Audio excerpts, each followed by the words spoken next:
You know what's driving me nuts? That I'm the better-looking one? No. Waiting to check out at the grocery store. When I'm hungry, my instincts kick in and I just want to smash through the line. Well, you should make things safer for all of us and try almonds. They have 4 grams of hunger-slaying fiber, which can be game-changing, even for a man of your stature. Not a bad idea. But what if I'm in line waiting to buy almonds? Stick to the self-checkout and remember to breathe. California almonds. Own your everyday. Every day. Time for an oil change? Head to Jiffy Lube. We've got you covered. We've also got you covered when it comes to oil changes, thanks to Pennzoil Synthetic Motor Oil, getting you back on the road in a jiffy. Jiffy Lube. Leave worry behind. This is the Best of Golic and Wingo podcast. The theme of the weekend was hope, really. College football fans all over the place entered the weekend with a ton of hope. Some of them left the weekend without that hope. You guys got to experience hope in person. I experienced hope in a much different way from the NFL fan angle. We'll get into all of it. You guys had a much better weekend than I did. Golic and Wingo on ESPN Radio, ESPN2. I'm Jason Fitz in for Trey, sitting next to Mike Golic and Mike Golic Jr. Gentlemen, you had a joyous time, I'm presuming. You guys were there in person. Yeah. Mike, you're wearing the swag. Where's mine? Yeah, keep waiting.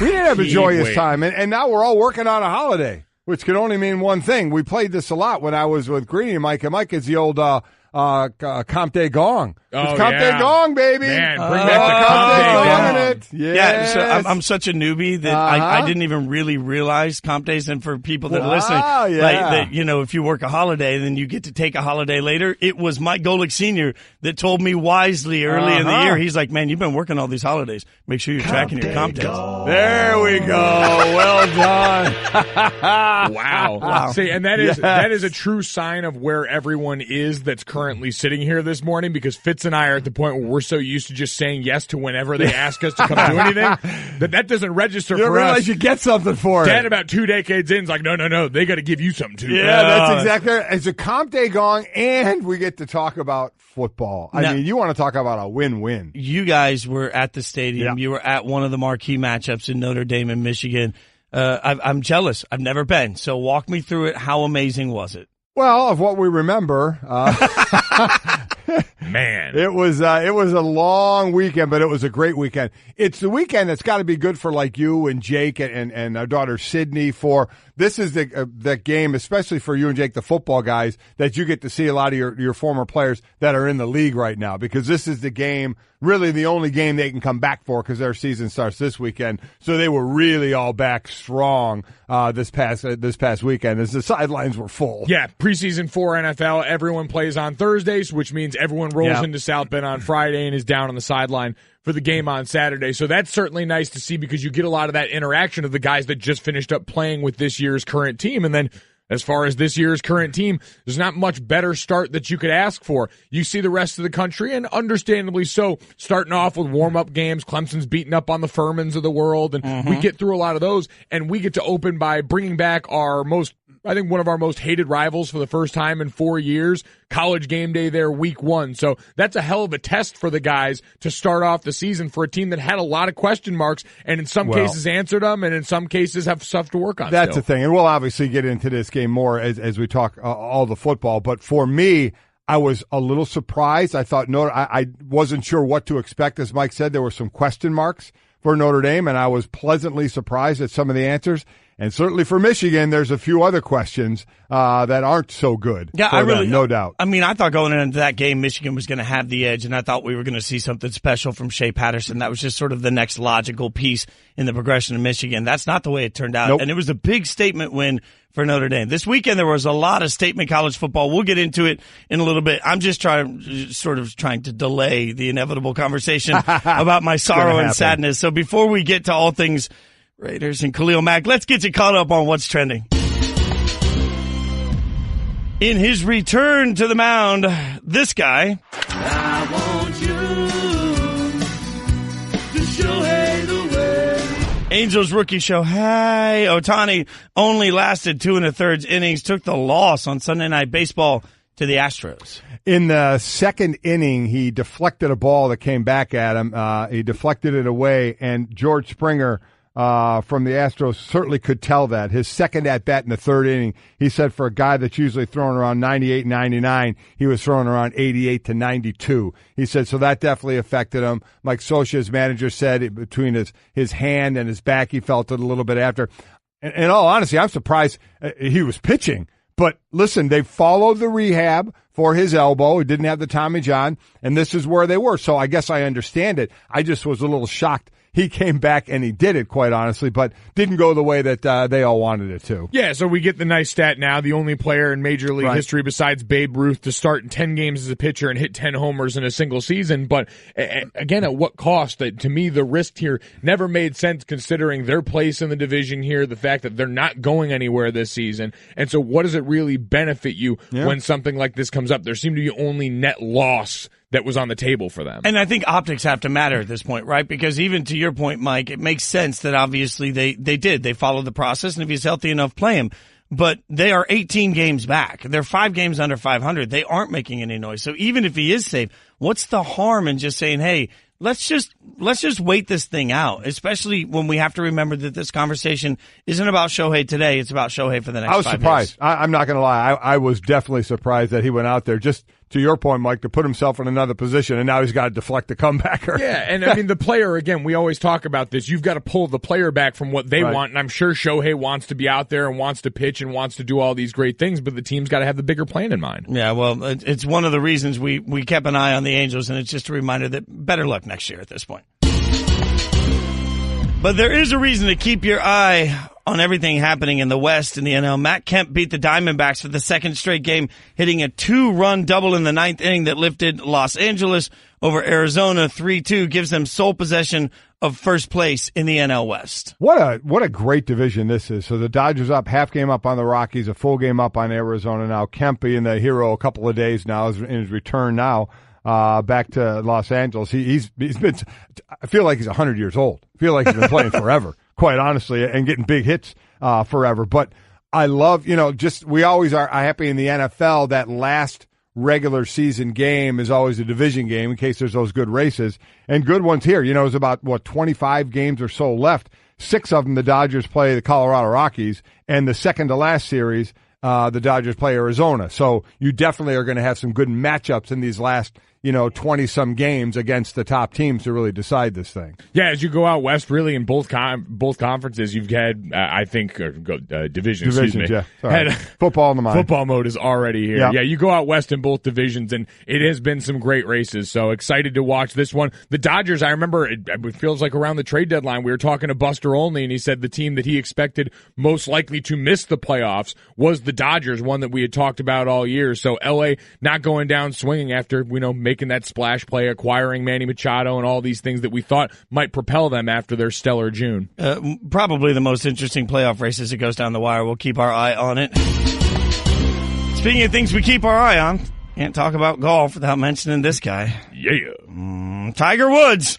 How I feel about that. He enters the final round of the Dell Technologies Championships 6 strokes off the lead of Abraham Answer. Yeah, 6 strokes off. Yeah, listen. He's back. I'm sorry, I missed that. We mentioned him, but he had another first round where he basically doesn't put himself in position to be closer to the lead. So as you mentioned, he's 7 under and 6 back. But the story was Bryson DeChambeau, who shot a low round yesterday of 8 under at 63 after winning last week. He's now just 1 off the lead of a guy called Double A, man. He's a battery, right? He's the battery. Abraham Answer. Double A. Double A? I call him Abe or Double A. His friends call him Double A. Did you come up with that battery line on your own? I just came up with it. Oh, how was it? Was that pretty good? I thought that I was want to give Answer a little love. You guys, right? I mean, he's actually leading this tournament. I know we have to talk about Tiger, and I get it because people watch and they want Tiger involved. I completely understand it, but I also want to make sure I get a little love to the guy who's leading, and that's my boy Abe, Double A. Is that the most oft-uttered phrase in a Tiger Woods tournament is we need to give the leader some love, but... Yeah, but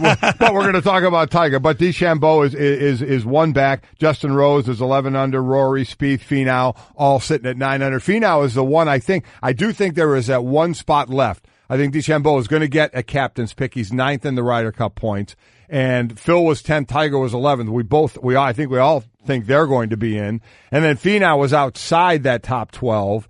I think he was 15th, and he's sitting there at 9 under now, 4 back. But I know Trey thinks that he is going to be one of the captain's picks the way he's playing right now, so that's certainly something he's playing for. Interesting note in all seriousness for Tiger Woods in this one. I have to give some credit, as I always do, the stellar headlines that ESPN Stats and Info writes. Tiger goes back-to-back with a fused back. On this one, but the interesting note is, I liked it. What did he go back-to-back in? Well, he's going back-to-back tournaments for the 5th time this season, which, again, because of Tiger's history of back problems, we know is a difficult thing. But for him, on the second half of the back-to-back, so to speak, every time this year, he shot a better score to par each of those second rounds. So good progress for him as we talk about the grand scheme of the Tiger year here and what we said at the beginning. It's making sure he gets through all of this healthy. These are nice little boxes for him to continue to check. But to Mike's point, Bryson DeChambeau has been in the zone recently. In the Zone brought to you by AutoZone. Get in the zone, AutoZone. Can I just say, once Answer hits it big, he's going to get a battery commercial? Oh, you heard it here first. Do you think you get a cut of it? I think you should. No, I want what's good for AA. Creative director. Really hit it. Did you guys, by the way, I'm just going to let this bomb play and then tell you a little secret. So I'm hosting on Friday with Sarah Spain. Right. First topic we're on. He presses the trigger. Sarah just looks over at him and says, I'm not done yet. So you can hit the bomb, and it doesn't matter. And she just kept going the entire show. Did you guys get scared? I mean, she never acknowledged the bomb. She never acknowledged the bomb. Yeah, we don't either. You guys were definitely scared when she said. There's no doubt about it. I'm scared of them, though, so we're going to go to the next topic. Number 25, LSU picked up his 4th straight win against an AP top 10 program not named Alabama by defeating number 8 Miami 33-17 on Sunday. Boy, they put it on him. They put 27-3 at half. This was a 3-3 game, and then LSU just absolutely broke it open. The big thing here is what was Miami known for last year, the takeaways. They had a takeaway in every game last season, 31 total. That was tied for 3rd in FBS. They had 0. And they gave up a pick 6. LSU got a pick 6 on the other side, but they got 0 turnovers in this. You like great stories. Nick Brissett, to me, was the running back for LSU. He's a guy who in high school broke all kind of records. He had 141 touchdowns in high school. He is a senior at LSU, and his first touchdown, last night he had 2, was his first touchdown at LSU. He waited his turn, and he was in last night, and he got 2 touchdowns, the first 2 touchdowns of his college career, and he is a senior after scoring 141 in college. You got to love that stick-to-itiveness of a player and waiting for their turn and then taking advantage of it. Wait, I thought millennials and all these new college kids didn't want to stay and battle for spots and all just transfer to the drop of a hat because they're lazy and soft. There you go. There you go. Give it up for Nick. Yeah. Exactly. Interesting for LSU, though, because last night and this year was the first time since 1974 that LSU hadn't returned a running back who had scored a touchdown in the prior season. So they were really starting, as much as we're going to talk about the quarterback position with them, that has been a subject of discussion around there for a while in that offense. Running back was a question mark for the first time in a long time, at least from the outside looking in. And by the way, for Miami, I remember how hot they started. I mean, the huge game last year with Notre Dame, and they took our team apart, and then their last 3 games of the season, they lost. They lost this one, 4 straight losses, all by double digits. So tough loss to them. A big win for LSU. Big weekend for the SEC as a whole, too. I mean, 13-1 over the course of the weekend, 4-1 versus Power 5 opponents. But LSU looked good. Auburn looked good. Yeah. We all expected Alabama would look good. But it was at least a little kick in the pants reminder when we did see the Big Ten East, which is largely presumed to be the best conference, or best division, I should say, in college football, struggle against some cupcake opponents. The SEC came out and made a statement, LSU being part of that. They did, and on the other side, we continue to wait for Miami to be fully back now. They've entered the Notre Dame spin cycle of back and not back, and not back. Right.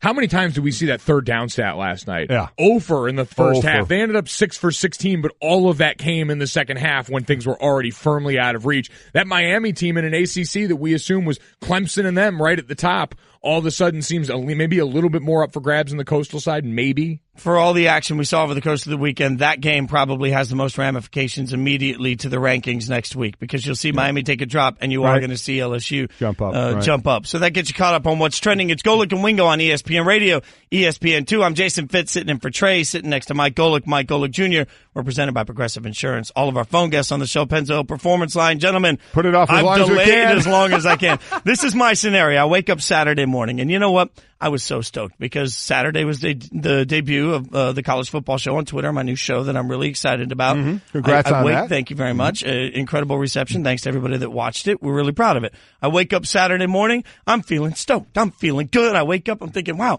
I look over at my phone and I'm thinking, what has happened that my phone is blowing up? And while you guys were out gallivanting, having a good time, I was doing all of these radio hits to promote the College Football Show. And in the process, I was asked many times about Khalil Mack. And I dug in on the logic that John Gruden has never liked young players. He doesn't trust young players. And the Raiders don't draft well. So I told every single show, look, there's no chance. There is 0% chance that the Raiders trade Khalil Mack. So I wake up not only to the news that the best player I can remember playing for the Oakland Raiders has been traded, but also to the Twitter hate that comes with, you said there was no chance, all morning long. It was a very dark morning in the land of me as I watched Khalil Mack go to the Chicago Bears. So for any of you watching on ESPN2 right now, we have all adorned ourselves in black and mourning for Jason Fitz That's fair. And the Oakland Raiders coming off this decision. Because, man, you don't often get deals that are so universally lauded on one side and universally criticized on the other. The NFL is a world where we hear a lot of, well, this is a win-win for both teams, and a lot of people got better in this. No. Everyone's looking at this saying Ryan Pace and the Bears basically fleeced these dudes in a situation that it boggles most minds that a guy the caliber of Khalil Mack, a homegrown talent, was allowed to walk out of the door. I will continue to say, too, as I said at the beginning, this weekend's about hope, right, guys? Like, and for NFL fans, you go into your season with hope. For Raiders fans, all that hope just went away. Like, that's just an inevitability. When you watch your best player get traded away, there's a point where you no longer feel the same level of hope going into the season. I absolutely was shocked they traded him away. I didn't think they would do it either, Jason. I was with you. And what a phenomenal move for Chicago. Again, in case you haven't heard or don't remember what went on here, what the Raiders got back, they did get 2 first-round picks for him. A first-rounder next year and first-rounder the year after that, a 6th-rounder in 2019, and a 3rd-rounder in 2020. So they got 4 picks, 2 of them first-rounders, and the Bears get Khalil Mack and a 2nd-rounder for next year. What I think, not many people bring that one up. I think that was a really good get to get that one as well.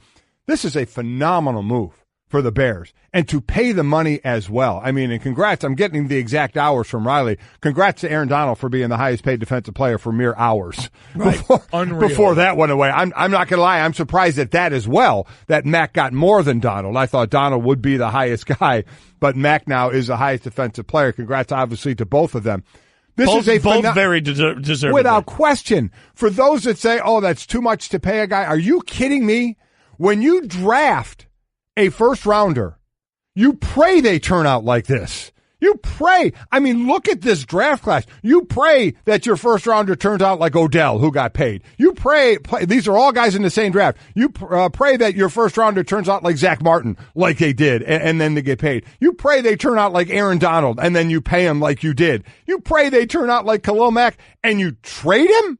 You trade him away? So what does that, A, say to the rest of the players in that locker room? Like, what the hell? How are we going to get paid, if they're not paying this guy? And to the Raider fans, to you, Jason, I say this. All right, you got all these great fancy first-rounders. Say you get one that actually hits like Khalil Mack again, and you get 3 and 4 years in, and he's playing great. Good luck with that, by the way, to hit this kind of gem again. Do you not pay that guy? You've just proven you're not going to pay him. What the hell are you doing? The only trade that would have made any sense to me would have been star for star. If we'd have been talking like a Clinton Portis, Champ Bailey trade, then I would say, okay, I understand that they wanted to get a different star in. That would have made sense. Trading for draft picks, the couple of things that I have to point out.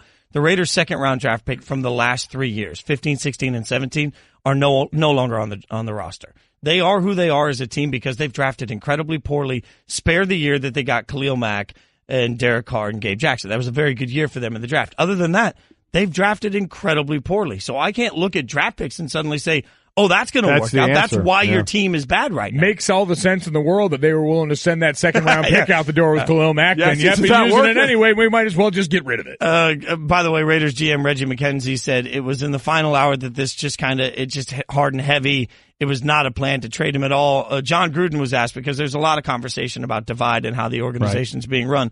John Gruden was asked about it. This is what Gruden had to say. Do you feel Reggie was truly on board with trading him, or do you feel maybe you had... They're trying to divide us. People are trying to divide us, and I wanted him gone. He wanted him here. We made a decision as an organization.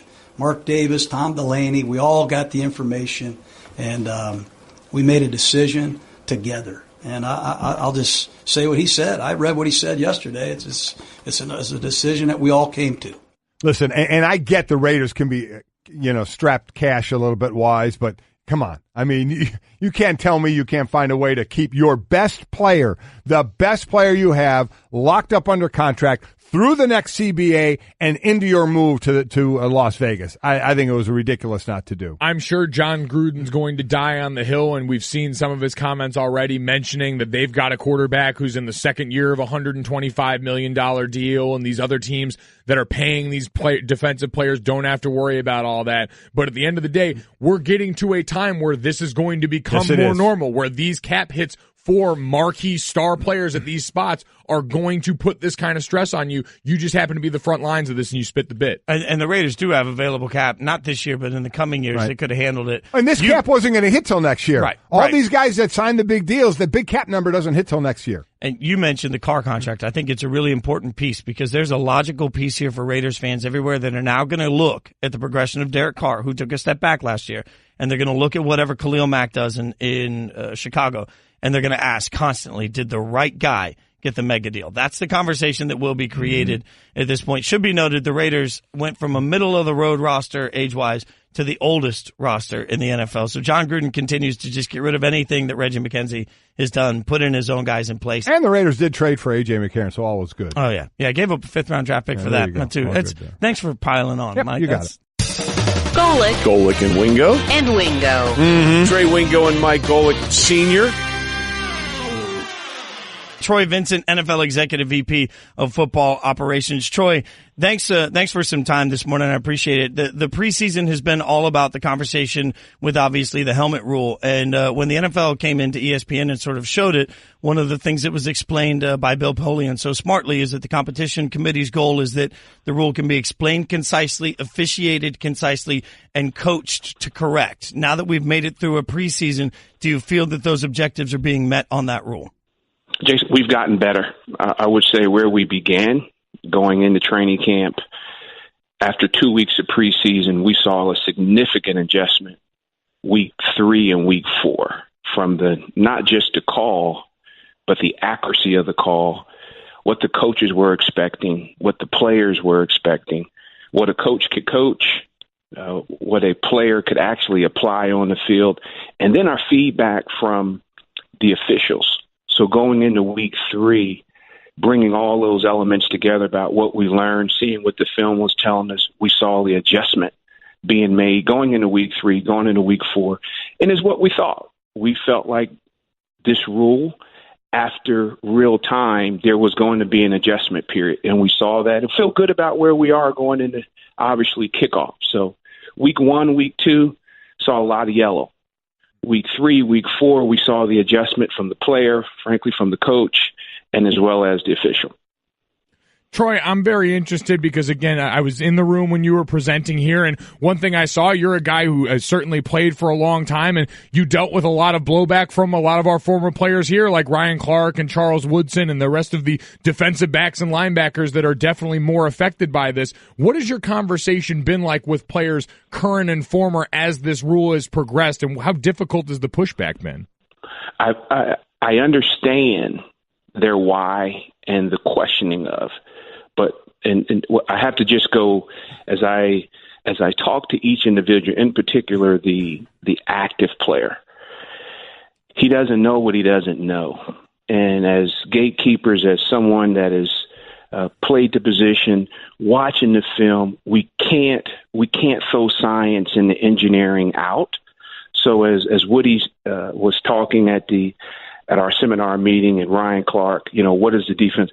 We got to get that head out of the game. We got to get the shoulder back in. And the one thing that we think about, and as we came up with the rule, I have an appreciation for Ronnie Lott, Willie Lanier, Curtis Martin, Derek Brooks, Patrick Kearney. So we didn't come up with the rule in a vacuum. We were looking at the video, the science, and we didn't like some of the things that we're seeing, and we're thinking about the long-term well-being, the quality of life for you, for your dad. So we had to make some adjustments, and we're seeing the players adjust. So, but as you have the conversation with the current and the former on the why, hey, we got to get that head out. We got to get the shoulder back in the game. It's for the betterment of and the long-term well-being of the game. So it's been a conversation, a different conversation with different people. But when you explain it that way, they understand the why. Talking to Troy Vincent, NFL Executive VP of Football Operations, also 5-time Pro Bowler as defensive back, as Mike mentioned as well. So one lighthearted one, when you were here and you were explaining, you guys were all explaining it, and Rex Ryan tried to show a tackle, how to tackle on Bill Polian. Did you at any point, again, people visualize this, Rex Ryan trying to do a tackle on Bill Polian, did you feel anyone was going to get hurt? I did. I turned my head because I was hoping no one was in the room filming it. And I was like, I cannot believe that Polian is actually, and then Rex is about to tackle him. So I moved over, but I couldn't believe what I said, okay, we've done like 9 of these seminars, and this is the first time where I'm actually seeing an illustration from a coach and a former president and GM. It was really incredible. All right. It shows the opposite sides that we all come into this on, because Troy's going, I hope no one's filming it. And all of us on the content side are like, I wish we had cameras in here. Somebody filmed this and tweet it out. All right, Troy, on a serious note, I've watched the implementation of this for the last few years, obviously taking the head out of the game, which I completely understand. And I've cringed at times seeing some of the calls that I didn't think should have been calls, but trying to understand that it's for the general good overall at times. So, and you try and work through all of that. So as you work through what was going on this preseason, the first 2 weekends, there were 51 helmet penalties called. Of those 51, what percentage, when you guys looked at them, did you tell the officials you guys were wrong on these? So of that 51, we had after 3 weeks, I just remember because we had the conference call with the competition committee, there were 14 incorrect calls. And the incorrect calls were the ones where you can look at the video, you're looking at the call sheet from the official, and you can talk through it. So there were about 14 of the 60 after 3 weeks that were incorrect. And you saw the adjustment. You saw, okay, if you don't always see it, you're going to have bang-bang. You're going to have incidental contact with the face mask. You're going to have incidental contact with the helmet. Don't call that if you're not certain. We'll pick it up on Monday. We'll pick it up Monday and Tuesday, John and I, after we review the tape.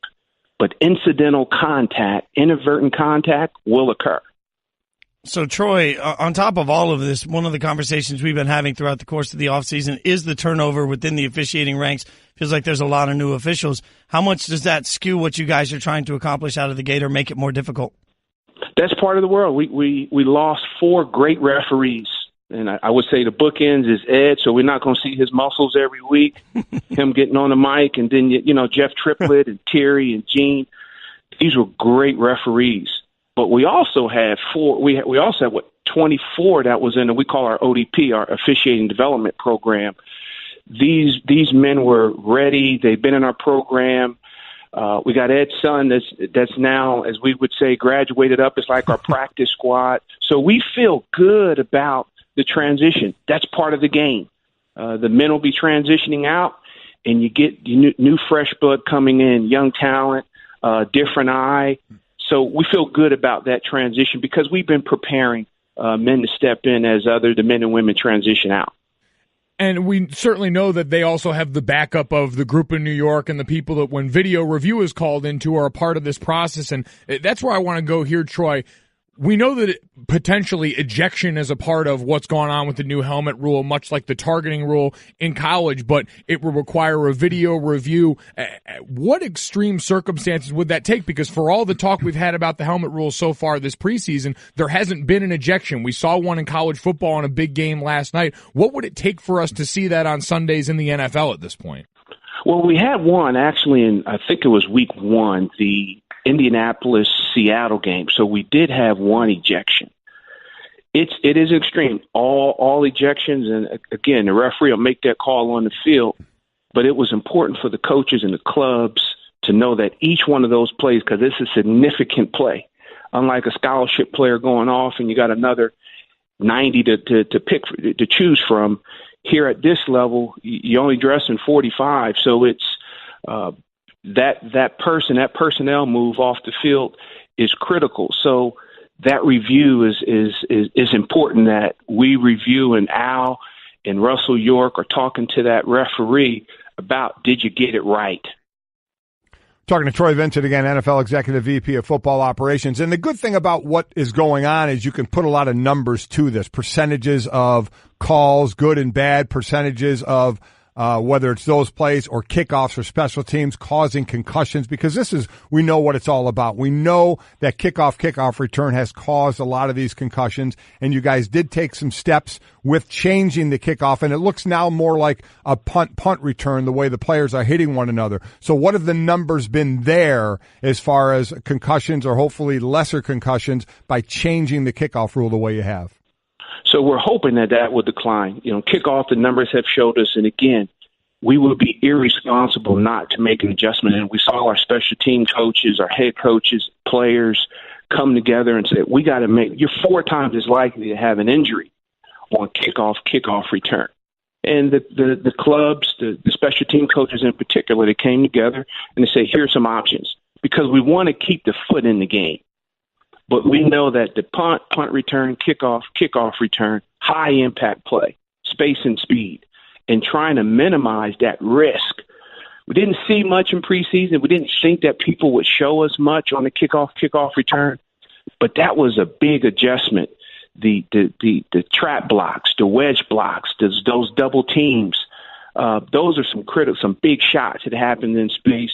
We're hoping that we remove that. We're hoping that we see some bigger, now with only 3 guys in the back, that we'll start seeing some more explosive returns come back into the game. But the overall objective is about protecting players from unnecessary risk. We all know that there's risk associated with the game. When we line up, it's all part of it. But what's unnecessary? Let's minimize some of those things that are unnecessary. And that was the steps that the committee, the commissioner, coaches, owners, that's been the overall objective, not to make the game softer, but we got to make adjustments. We're talking NFL Executive VP of Football Operations, Troy Vincent. Troy, you've talked about a couple of the big items, obviously, that eyeballs are on everywhere, and you mentioned the flags going down in the helmet rule specifically, but one of the other things that stood out in the presentation to me was the tweak in the roughing the passer rule, essentially of landing with your body weight on a quarterback. We've seen a massive uptick this year, 131% increase in preseason of roughing the passer calls. Do you think guys are getting it right at this point?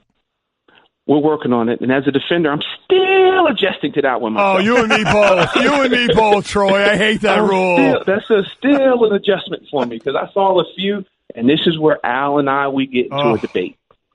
Hey, Al, I think that was clean as the way, I always ask the question, what do you tell that player to do? What do you tell that player to do? And can the coach it out of them? Can we make an adjustment? So, Fitzy, I'm going to say, I'm on the fence on that one, but we understand why. And we saw when our marquee quarterbacks are out, it changes the dynamics of the season. The season has changed individually as a club, but it changes the dynamic of the league. But I'm still on the fence with that, and I'm working through that one. Troy, from your lips to God's ears, because you and me both. I mean, that one is just killing me watching that. Who has final say on that? When you just said you and Al Riverine are talking about, who has final say to decide if that was a right or wrong call when you look at those again on Monday? So typically, that is over, because the call's already been made. Either there's been a penalty, whether it was incorrect or should have been. At the end of the day, I'll say, Al, that was the wrong. We did it this weekend. A couple weeks back was that. I think that was a good, clean play. And he goes, no, T, not the way to. No, Al, what else are you expecting? Head to the side, ran through him. So the call's already been made. And now we just go through, okay, moving forward, let's talk about that. Because when we go back to the coach, you're answering the coach's question, we go back and we're discussing that with the player. What do we tell them? And Al, I'm right since I'm the boss. There you go. That's what I'm talking about. Well, since we'll throw it out to everybody. You can tweet him at Troy Vincent 23. That's the way to let him know what you think of him. Troy, man, we appreciate your time. Thanks for coming on with us. Have a great year, man. Thanks for thanks for having us. Thanks, Troy. Golic. I tell you what, a great sports night last night, no doubt about it. And Wingo. What a day, what a show, what a time. 1, 2, 3, 4. It's been a long off season without football, but FanDuel has spent it getting into the best shape of their lives. That means this. FanDuel is ready for more. More ways to play. More ways to challenge your friends. And most importantly, more ways to win. FanDuel also has new options for playing daily fantasy with your friends, because the only thing better than winning cash is winning your friends cash. Right now, you can get a $20 bonus when you make your first deposit on FanDuel. Just sign up at FanDuel.com/Stephen A. Age and state restrictions apply. It's time to join the millions of people that meet happy with Zoom video conferencing. Zoom gives you flawless video, crystal clear audio, and instant sharing across any mobile, tablet, or desktop device. But the best thing about Zoom? It just works. So ditch the distractions, join the movement, and meet happy with Zoom video conferencing. Visit Zoom.us to set up your free account today. That's Zoom.us. Zoom video conferencing. Technology powers your business, and technology changes. But chances are you're still using video conferencing that was wow 10 years ago, but feels more like whoa today. Ditch the choppy video and crappy audio and get back to wow with Zoom. It's the easiest, most reliable video collaboration suite, and it costs about a third of what you're probably paying now. Wow, not whoa. Visit Zoom.us to set up a free account today. That's Zoom.us. Zoom video conferencing. Kind of like having you guys on the show. It makes me feel like the best reader. I mean, this is a true story. This is, peek behind the curtain. I was sitting here right before that read started, and I thought, man, you know what? Friday I had some slip-ups. This is going through my mind. I'm like, Friday I had some slip-ups. Man, I'm on it. Monday feeling good, reading well, everything's happening well, and then all of a sudden I was humbled by my own inability to actually stay on the lines on the paper. Life provides those moments. Is there part of you that sometimes thinks you read music better than you read words? Oh, 100%. Yeah. Well, and that's actually part of so this is, again, nobody really cares, but classical music, you're taught to basically always read ahead. So you should be measures ahead so that you have time to process and you know where you're going.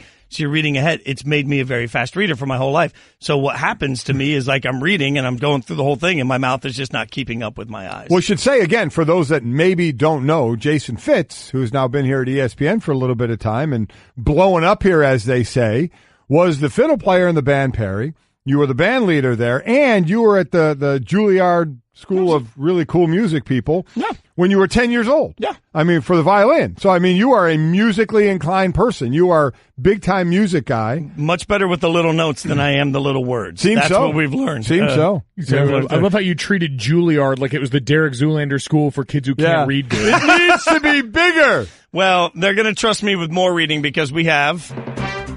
Oh, no. Breaking news. You're going to do this? I'm going to do this. All right. The Buffalo Bills on Monday named Nathan Peterman as the starting quarterback for their regular season opener Sunday against the Baltimore Ravens. According to ESPN's Mike Rodak, Peterman being named the starter was expected after he completed 33 of 41 passes this preseason for 431 yards, 3 touchdowns, 1 interception. Peterman and rookie quarterback Josh Allen were among a large group of core players the Bills had held out of Thursday's preseason finale, suggesting that they were being considered for the starting job. So Peterman gets the start over, obviously, Josh Allen. You know, I thought all the Peterman. Yeah. Who hopefully will have a better start to this season than his first start last year when he threw 5 picks, I think all in the first half. We had talked about the rookie quarterbacks in the first round this year, all kind of doing well. You know, you kind of saw what the good was in all of them.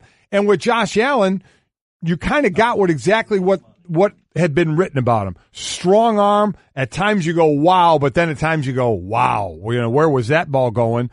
So the thought process is, okay, how good are the Bills from that team's thought? Do we just get our rookie out there and get the clock starting on him and get him the in-game experience? I think this is the right move. While I'm not saying he's not a deer in the headlights by any stretch of the imagination as Josh Allen, but he's wildly inconsistent. right now, which isn't shocking for a rookie. I'm not saying that in a bad way. And again, you're not drafting a quarterback in the first round to be great his rookie year. Let's give him some time. I do think this is the right move to keep him as a backup right now and give Peterman a shot. Peterman earned it. Peterman outplayed him, no doubt about it. But we know with draft picks in the first round, sometimes that doesn't matter depending on where your team is.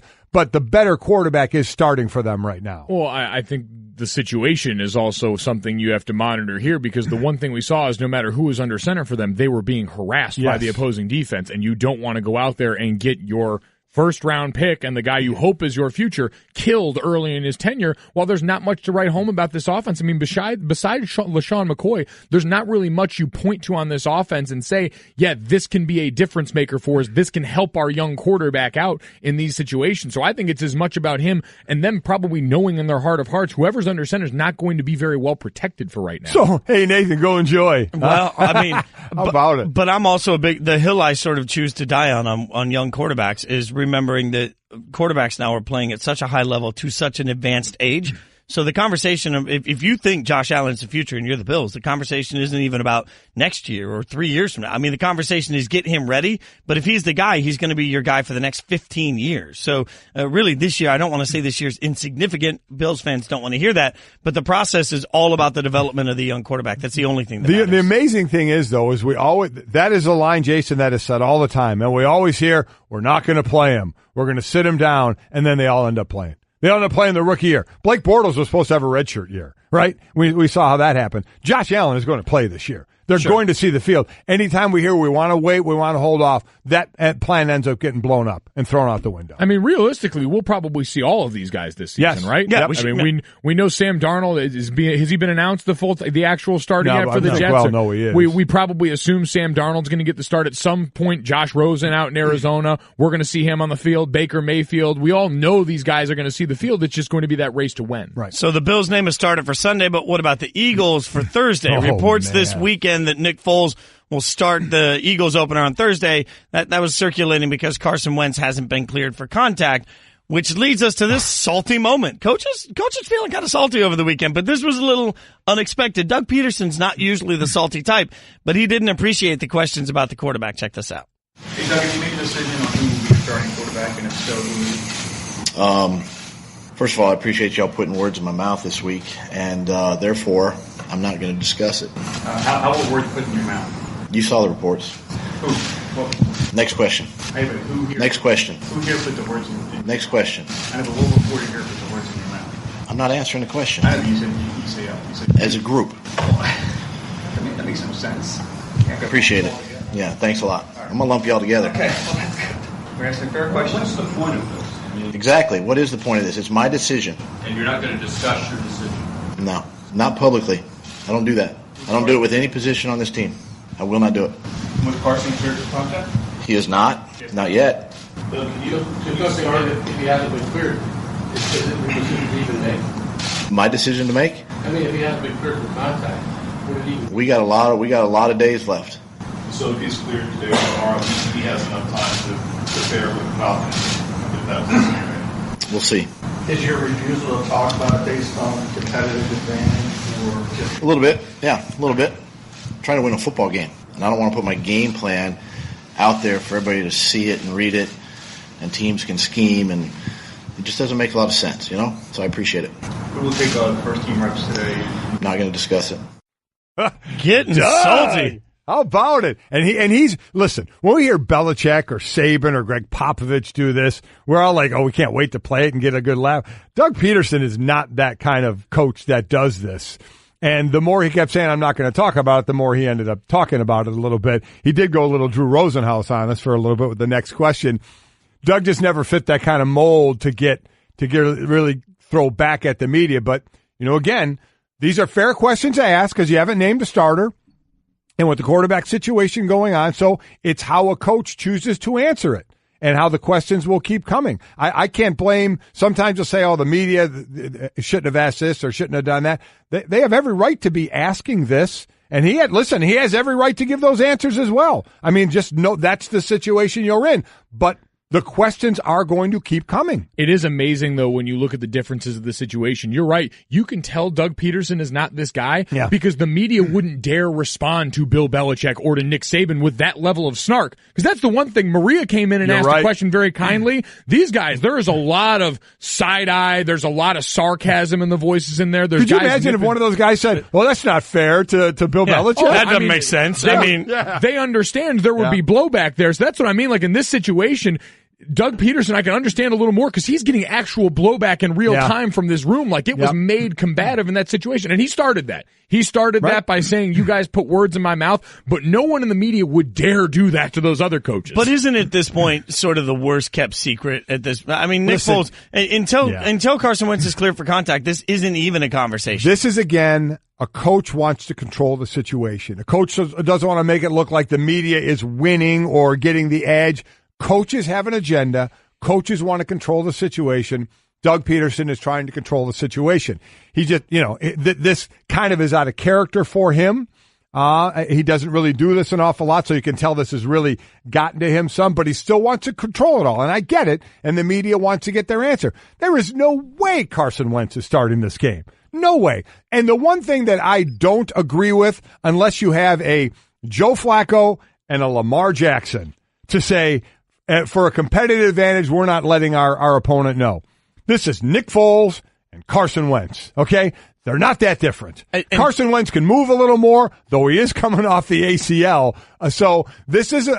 So I don't buy that whole thing a whole lot when two quarterbacks are kind of similar to the, it's a competitive advantage that the other team doesn't know. But they're also both known commodities. These are both quarterbacks that everyone has a ton of tape on. Right. And it always makes me laugh, this competitive advantage idea, because you have plenty of the best teams in the NFL that go into every year with a very clear starter at quarterback. Yeah. So it makes me wonder, all right, like, is there something we don't know about this situation right now that they're trying to guard against? Because you're the defending Super Bowl champions trying to gain a competitive advantage by clouding with either the quarterback that was going to be the MVP for you last year, who everyone knows, or the quarterback that was your Super Bowl MVP that everyone knows because he's been around the league for a long time. Like, is there suddenly a lack of confidence in Nick Foles or something that would draw this out? But the theory of competitive advantage here would imply that you believe, or not you, but that the Doug Peterson and the Eagles staff believes that the Falcons are going to read these clips and actually care about what any of us think. Again, Dan Quinn is preparing for Nick Foles, right? Yeah. Like, there's no way he's completely agree. I think, again, this is Doug Peterson. This is every head coach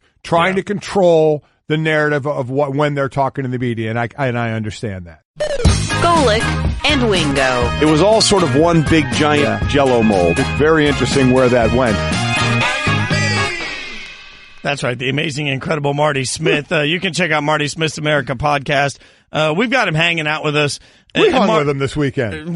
Yeah, Marty came by and did a little trick shot Monday with us at Notre Dame, a proud tradition that Marty is now a part of. Well, Marty, I had like a big Golic weekend up there in South Bend, Indiana. Let me tell you guys, I run into Junior on Friday, and then on Saturday morning after I was done with Sports Center and game day, I'm standing on the corner adjacent to the Notre Dame stadium waiting on an Uber, and who rolls up in like the most amazing golf cart I've ever seen in my life, but Golic Sr. And, I mean, he's just rolling around campus in this Rolls Royce of golf cart. I about asked him to Uber me back to the hotel. Well, I mean, Marty, you're leaving out the coolest part of your weekend was obviously the video you did for the College Football Show on Twitter. Oh, my God. Hey, you know what? It's always about you. There you go. So it is self-promotion. That's right. Marty Smith was on with us. But, Marty, I got to ask, the Marty party, this really created a conversation for us after the show. We were sitting there thinking about, we all see the Marty party, but what's it take to get invited to the Marty after party? Because I think that's like the next level of turn. I want to be there. Not much, like a free six-pack. I mean, so it's a BYOB Marty party, and if you just go up with like some, Busch Light, we're welcome anytime. Talking to Marty Smith of Marty Smith's America podcast on the Shell Pennzoil Performance Line. And Marty, we certainly had a lot of good times with you this weekend, and you're no stranger to good times around college football. And I want to turn it to what has been a big subject in the last couple of days because it involves one of our own and Maria Taylor. But you've seen Nick Saban in the best possible circumstances. I saw you and Tebow with him on the pontoon boat. You've seen him at his best in this situation after the postgame. What did you make of his comments in that interaction? I think he just lost his cool. It was unnecessary, and I saw last night that he called Maria and apologized, and he should have. And she didn't do anything wrong. Her question was just fine. And so that's that. I mean, it's really that simple. I think he's just so. I do understand his message. I do understand the message that I'm not going to disparage anybody. I'm not going to, I guess, choose, for lack of a better term, to laud one guy over another. And so the narrative has frustrated him. But when you have two very dynamic, very successful football players who both really want to be on the field and whatnot, and the fans want to know. I mean, when you think about Alabama football right now in the context, what they want to know is quarterback. And, I mean, Tua looked like he was unbeatable the other night. And so the question was undoubtedly, unequivocally warranted, and Coach just lost it. I mean, it's really that simple. And, look, if he called Maria and did apologize, which is what I've learned, then he realizes that too. Talking to Marty Smith, America, the podcast, available on ESPN app or Apple Podcasts. We're going to get to in a moment where you're doing the game from. Florida State, Virginia Tech. What a great way to end week one, and where you're going to be for that game, which is just amazing. We'll get to that in a minute. But we always do on Monday here, who won the weekend, and let's make it a college football version of that. In your mind, which team had the best weekend? LSU. And they are the freshest in our minds, as it were. So, but look, man, I knew they were going to be pretty good, and I knew that Joe Burrow was a really good football player. I've been around Ohio State a lot too, and I know they really liked him up there. But how good is Dwayne Haskins that a guy like Joe Burrow gets beat out in Columbus? I'm going to go down to LSU, win the starting job, and play really well against an 8th-ranked Miami team that a lot of people have a lot of expectations for. So if I'm Ed Orgeron this morning, I bet he didn't sleep. He probably just went home and slammed 8 more Red Bulls and, put his fist through the wall or something. Because he's got a guy now that can get the ball to all these amazing playmakers, and his defense is ridiculous. Devin White might be the best defensive player in college football. So, in my estimation, LSU won the weekend.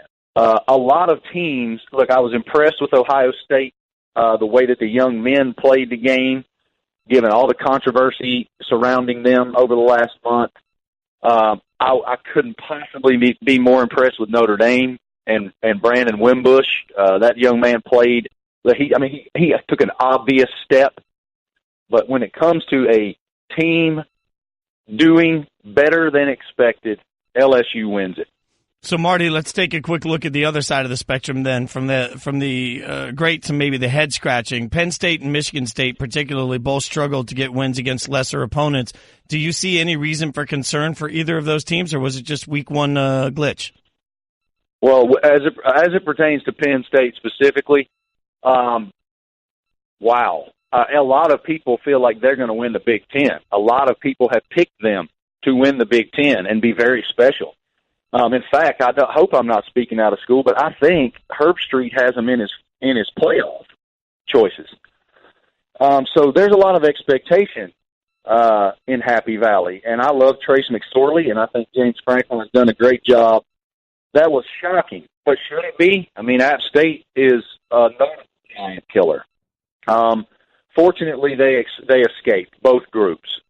Certainly there's cause for concern. They can't play that way and make their way through the Big Ten. But as it pertains to the other side of the coin, Notre Dame won that game. Okay, Notre Dame played very well. But Michigan had so many undisciplined, boneheaded plays and penalties at inopportune times that and they still only lost by 7. They lost one of their best defensive backs on the 4th or 5th play of the game, whatever that was. There was a lot going on there for Michigan that I would be frustrated by if I was Jim Harbaugh, because the penalties were. There was some unfortunate plays made there. So they got to clean that up. I still think they're going to have a really good season, though.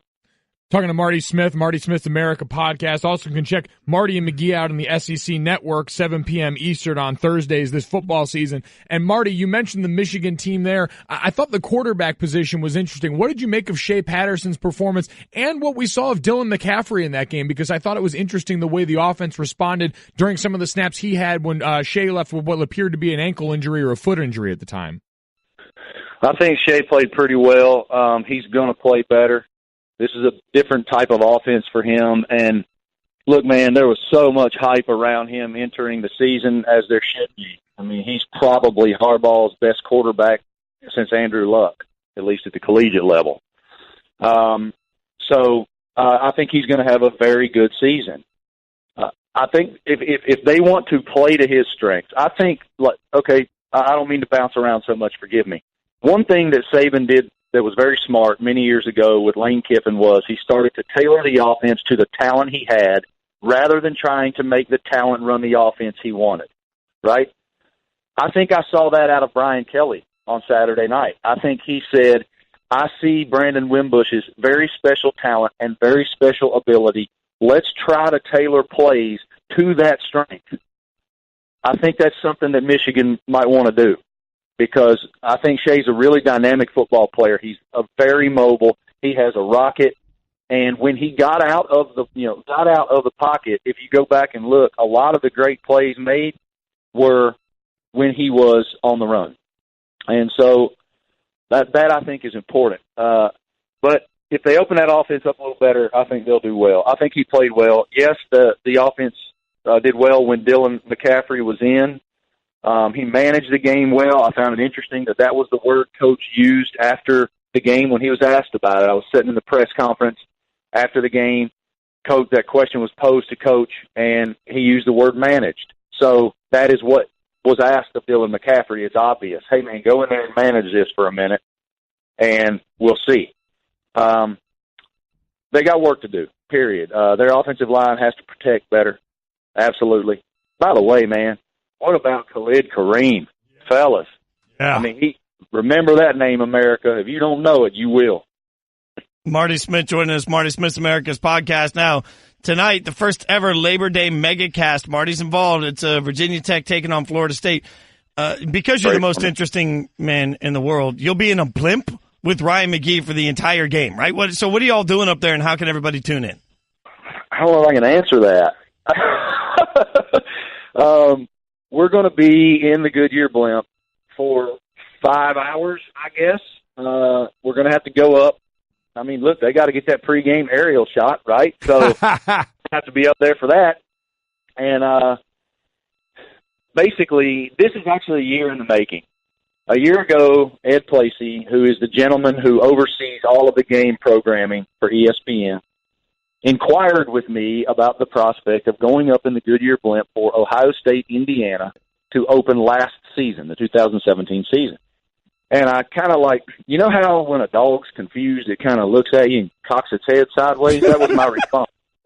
But I was into it, and it ultimately didn't materialize. And then this year, I got another call from Ed. Ryan and I both did, and we were all in. We're like, sure. So we're not going to be doing play-by-play. We're going to be up there. Certainly we'll be talking about both teams. We'll be talking about the weekend. It's going to kind of be Marty and McGee in the blimp, I guess. But I mean, 5 hours of Marty and McGee, that's a commitment. I don't know. I don't know what to expect. I have no expectations at all. But we're going to be in the blimp, and thank goodness there's a bathroom in that thing. So if you said 5 hours of Marty and McGee, does that mean Cooter the Rooster is going to make an appearance? Well, we're trying to see if we can smuggle him on. You know, they don't. I'm not too sure how fond the folks at Goodyear are of foul, but we're going to give it our best. Yeah, Cooter. I mean, Marty, people got mad at me. We got this new show, you know, on SEC Network as Golic a second ago there, and it's every Thursday night at 7. And we're going to talk ball and cut up and be Southern boys.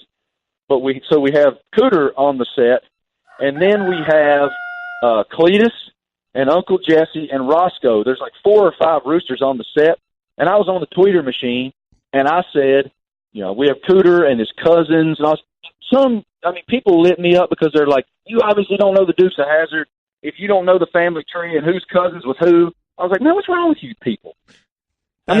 Marty, how can we watch this? This is a real question because I want to see both of you, and I want to see if Cooter actually makes it on the blimp. How do we watch it? ESPN3.com. We're going to be on ESPN3 the whole time. And from what I understand, we're going to be on the pregame show. And from what I understand, they're actually going to come to us during the game broadcast at some point. Did you guys happen to see? I don't know if you guys saw the press release, but the press release was a little bit perplexing. I had no legs in the picture, and McGee, his head was oblong like a football. It was as if my 6-year-old daughter Vivian had a clip art deal in kindergarten, and she created it. That photograph. I'm not sure what happened there, but I felt like I could pick up McGee's head and spin it down the field or something. Marty, all I could say is Junior and I were on the Goodyear blimp earlier this year at the national championship game. Scared the snot out of me. So hopefully you guys handle it better than I do. I'm not good with heights, man. I'm not good with heights, and it's really you just. You don't want to go up in the scoreboard at Bristol Motor Speedway. Then I don't like heights either, and I got to the Battle at Bristol. Whenever that was, last August. Mm-hmm. Whenever Virginia Tech and Tennessee played, and the folks at game day said, "Hey man, can you do me a favor? Can you go up in the scoreboard and do a live shot?" And I was like, "What? I don't like heights." Well, I got in this little cart. I mean, it was a little tiny basket, and they sort of pulleyed me up 115 feet above the playing surface, and that scoreboard at Bristol, they call it Colossus, is 4 stories tall. I was on the 3rd story looking down at my cameraman all the way across the way on the 1st story with the field playing surface beneath us. And I almost lost my breakfast, lunch, dinner.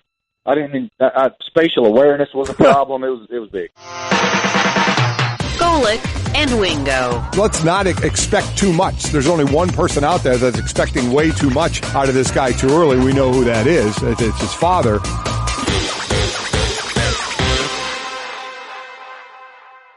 Support for the Golic and Wingo Show podcast comes from our friends at Rocket Mortgage by Quicken Loans. Let's talk about buying homes for a minute. Because of rising interest rates, there's a lot of unpredictability when it comes to buying a home these days. It's causing a whole lot of anxiety with folks. Well, our friends at Quicken Loans are doing something about it. They're calling it the power buying process, and here's how it works. Quicken Loans will verify your income, assets, and credit in less than 24 hours to give you a verified approval. This gives you the strength of a cash buyer. Then once you're verified, you qualify for their all-new exclusive Rate Shield approval. First, they lock your rate for up to 90 days while you shop. Now here's the best part. If rates go up, your rate stays the same. But if rates go down, your rate also drops. You win either way. It's the kind of thinking you'd expect from America's largest mortgage lender. To get started, go to rocketmortgage.com/Golic. Rate Shield approval only valid on certain 30-year purchase transactions. Additional conditions or exclusions may apply. Based on Quicken Loans data in comparison to public data record. Equal housing lender. Licensed in all 50 states. NMLSconsumeraccess.org number 3030. Well, we will now go to Chicago, where we're joined by Tom Waddle and Sylvie on ESPN 1000 in Chicago. We've been saying all day, Tom, much to the chagrin of me, the lifelong Raiders fan, that the Bears hit a home run in this thing. From your side of it, when you saw this trade go down, what was your initial reaction? Well, first of all, someone inside the Raiders building doesn't know what Spider 2Y Banana is, because obviously guys are on different pages. I thought it was unbelievable. I thought it was improbable, because I couldn't understand a scenario where the Oakland Raiders, the Los Angeles Raiders, the Las Vegas Raiders, whoever they are, I couldn't fathom a scenario where they would be willing to not re-sign their best player. I'm not talking about their best defensive player. I'm talking about their best overall player. So, initially we talked about the possibility of this last week on our show, and 2 first-round picks is a pretty high price to pay because of the slotted, the nature of the slotted salaries in the first round. But those are just prospects. This is a proven commodity. When you're talking about pass rushers, you're talking Von Miller, Aaron Donald on the inside, J.J. Watt when he's held, and Khalil Mack's in that conversation, guys. So, listen, you draft a first-rounder, you pray he turns into Khalil Mack.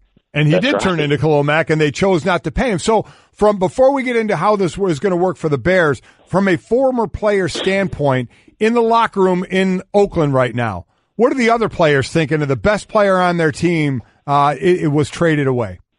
Two things, Mike, and you guys know this as well as I do. The first thing is we're obviously not interested in winning now. And second of all, if I ever reach my potential and go beyond it, I'm not going to get paid. I mean, there's your example. That's Exhibit A right here. Here's a guy that's your best football player, and you're going to let him go, which means we're not going to win as easily now as we were going to with him. And if I ever reach my potential or exceed all of the expectations for me, I'm not going to get paid. So, look, John Gruden has forgotten more football than I'll ever know, but this one is puzzling from every aspect of it. And as you said, Mike, on the inside of that locker room, there have got to be some, and you saw the tweets. I mean, there are some guys there that are not just puzzled. I think they're very upset. Talking to Tom Waddle, co-host of Waddle and Sylvie on ESPN 1000 in Chicago on the Shell Pennzoil Performance Line. Did think it was funny how quickly Reggie McKenzie came out and tried to combat that idea. Said, oh no, we're still willing to spend money around here, just not on this particular guy in this particular situation. But for the Chicago Bears situation, Tom, how much does this change expectation going into this season right now? We know it's a long-term move, but what does it do this season? Well, obviously it gives everyone in this town a sense of excitement and what could be. And I would say, guys, the devastating feeling that reverberates in the Raiders locker room is one of ecstasy in the Bears locker room. I think you can go 180 degrees and say, ask the question, what does this say about the Bears? What do the Bears players and people involved in that organization, how do they feel? Well, they feel that we're going to win sooner rather than later. And if, in fact, I reach or exceed my expectation levels as a player, I'm going to get paid the way Khalil Mack did. Maybe not the same number, but you know what I'm saying. Look, this team has some really nice pieces. They don't have a ton of depth, but if you look at the defense last year that statistically was top 10 in a number of categories, if you've got a healthy Leonard Floyd who'll be playing with a club on his hand in the initial weeks of this season, if you've got Akeem Hicks who's been bothered a little bit by a knee but should be able to play, and you've got Khalil Mack coming off, you tell me, if you're an offensive coordinator, who are you choosing to double? Well, you double Mack, that frees up Hicks, and it's going to free up Leonard Floyd. So I think defensively, a top 10 team gets even better. Maybe you get up closer to 5 and you start rolling. Offensively, I still believe this team, and big picture, this team's going to go as far as Mitchell Trubisky ultimately takes them, because he's still the most important commodity on this franchise or in this locker room. So I think it accelerates expectations. I think we're in win now mode here in Chicago, as opposed to let's just bring this young quarterback along, and they'll do that. I don't think that they'll expect him to throw for 350 and 4 touchdowns Sunday night against Green Bay, but yeah, I think the expectation is now that we're going to win a little sooner in this town than we thought. Talking to Tom Waddle from Waddle and Sylvie on ESPN 1000 in Chicago. Tom, with that being said, what is a realistic expectation? The NFC's stacked at this point. So are the Bears a playoff team right now? I don't think so. Look, I want to participate in the enthusiasm as well. The Raiders and the Bears are not an apples-to-apples comparison, maybe, but the Raiders were 6-10 last year with arguably the best defensive player in the league. So, I still think this Bears team has a little bit ways to go, not just in the NFC, Jason, but directly in the NFC North. You get the Packers with Aaron Rodgers back. I think the Vikings are the best overall team in the division, and it's a Lions team that won 9 games last year. So I think first things first, they take a step closer to the other teams in their division. I had them pegged at 7-9 or 8-8. I feel, pretty confident that this team can be an 8-8 team and maybe surprise a little bit to the upside. But I would still say, whoa, that thing a little bit until we see who Mitchell Trubisky is. And quite frankly, I have a lot of, positive thoughts about him, but I just don't know. He played 12 games in college and 12 games last year in an offense that had very little around him. So he's a big question mark right now, but I know everyone up at Hallis Hall feels very, very strongly about the young man. You guys can follow him on Twitter at TWaddle87. Check out Waddle and Sylvie on ESPN 1000 in Chicago. Tom, as always, man, we appreciate you. Thanks for the time. Thanks, Tom. You got it. And Golic brothers, congrats on Saturday night's win. Thanks, man. Hey, we appreciate it. It's a big one. Well, not brothers, Mom and Dad. I know. Yeah. We know what you meant. It's early. We know what you meant. You guys look like brothers. Yeah. That's what he was saying. That's what he's saying. Thanks, No, Tom. that's just because he looks really old. Well, there the you messed go. up part is I look like the older That's brother. exactly right.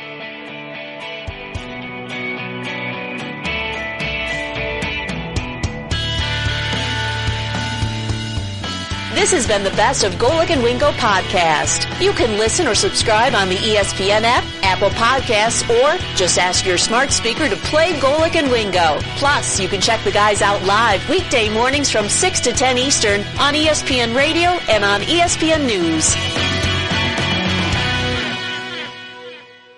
Remember when you couldn't order a ride at the press of a button?